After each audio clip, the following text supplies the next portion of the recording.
stories. Hey, I want your attention here. Story. How many of you like stories? Okay.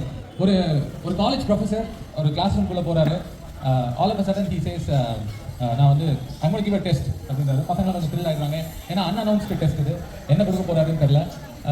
He gives question paper. Okay, for their surprise question பேப்பரில் எந்த கொஸ்டினுமே இல்லை. Okay, ஒரே ஒரு black dot மட்டும்தான் இருக்குது. So அவர் paper எல்லாரும் பார்த்து வந்து கொஞ்சம் பசில் ஆகிறாங்க. தென் அவர் வந்து என்ன எழுதணும்னு அவங்களுக்கு தெரியல. ஸோ ஹி சேஸ், இப்போ அந்த பேப்பரில் நீங்கள் என்ன பார்க்குறீங்களோ அதை உங்களோட இமேஜினேஷன் எழுதுங்க. whatever you see just write down அப்படின்னு சொல்றாரு. எல்லாரும் அந்த பிளாக் ஒரு டாட் இருக்கு.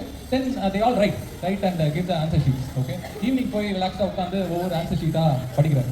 ரைட், எல்லா ஆன்சர் ஷீட்லையுமே என்ன இருக்குன்னா இந்த பிளாக் டாட் இன்டென்ஸாக இருந்துச்சு, இந்த பிளாக் டாட் என்னது சின்னதாக இருந்துச்சு, இந்த பிளாக் டாட் இப்படி பண்ணிச்சுன்னு எல்லாருமே அந்த பிளாக் டாட்டை சுற்றி அவங்களுடைய way of what they ஃபெல்ட்டுங்கிறத எழுதிட்டாங்க.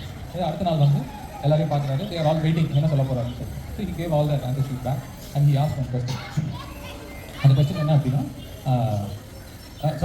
he explained, right? இப்போ நீங்கள் அந்த blank ஷீட்டில் என்ன பார்த்தீங்கன்னா எல்லாரும் சொன்னாங்க அந்த பிளாக் டாட்டை பார்த்தோம். அது நல்லா தெரியுது, ஏன்னா அவங்க எல்லாருடைய ஆன்சர்ஸ்லையும் அந்த பிளாக் டாட் இருக்குது. ரைட், பிளாக் டாட்டை பற்றின அவங்களுடைய கருத்துக்கள்லாம் இருக்குது. ஏன் யாருமே அந்த ரிமைனிங்கில் இருக்கிற அந்த பிளாங்க் ஒயிட் ஸ்பேஸை பற்றி யாருமே ஏன் நினைக்கல, ஏன் அதை பற்றி யாருமே ஏன் எழுதலை அப்படின்னு சொல்லி அவர் கேட்குறாரு. ரைட், ஸோ மேக் சென்ஸ் இல்லை. இந்த புக்கு நான் ஒரு இதில் படித்தேன் அந்த ஸ்டோரியை. ஸோ அந்த ஆத்தர் என்ன சொல்கிறாருன்னா, நம்ம லைஃப்லையுமே நம்ம என்ன பண்ணுறோம் மோஸ்ட் ஆஃப் த டைம் அந்த பிளாக் டாட் தான் குறைகள், அந்த ஒயிட் ஸ்பேஸ் தான் நிறைகள். ஸோ நம்ம குறைகளை பார்க்குறோமா நிறைகளை பார்க்குறோம். Right, where my attention is that's where my energy cos.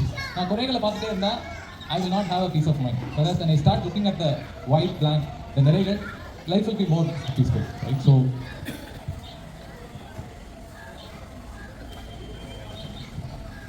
all kids can start having a breakfast, right? ஏன்னா ஃபேன்சி ட்ரெஸ் ரெடி ஆகணும். ஸோ பேசிக்லி அவர் என்ன சொல்கிறாருன்னா நம்மளோட விஷன் வந்து 6 டைப்பில் இருக்கலாம் அப்படிங்கிறது. ஃபஸ்ட் டைப் ஆஃப் ஆளுங்க யாருன்னா சின்ன குறைய கூட பெருசுப்படுத்தி பேசுவாங்க. இது ஒரு விஷயம். ரெண்டாவது விஷயம் என்னென்னா மேடம் வந்து சேலை படுத்திருக்கிறாங்க. ரைட், ரெண்டாவது என்ன அப்படின்னா குறைகளையும் பார்ப்பாங்க, குறைகளை மட்டுமே பார்க்குறோம். ரைட், சின்ன குறையை பெருசுப்படுத்தி பார்க்குற ஒரு விஷயம். செகண்ட் விஷயம் குறைகளை மட்டுமே பார்க்குறது. ரைட், மூணாவது விஷயம் குறைகள் நிறைகள் ரெண்டுமே அவங்க கண்ணுக்கு தெரியும், ஆனால் they only speak about குறைகள். ஓகே, இது மூணாவது விஷயம். நாலாவது விஷயம் குறைகள் நிறைகள் ரெண்டுமே தெரியும், but they will start speaking about நிறைகள்.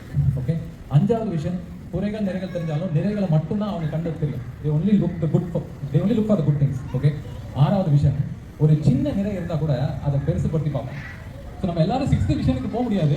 It will take a long time, but at least first 3 விஷன்ஸ்ல இருக்கோம்னா we can move on to 4th, 5th and 6th. Right, ஏன்னா exactly குறைகளே கூடாது.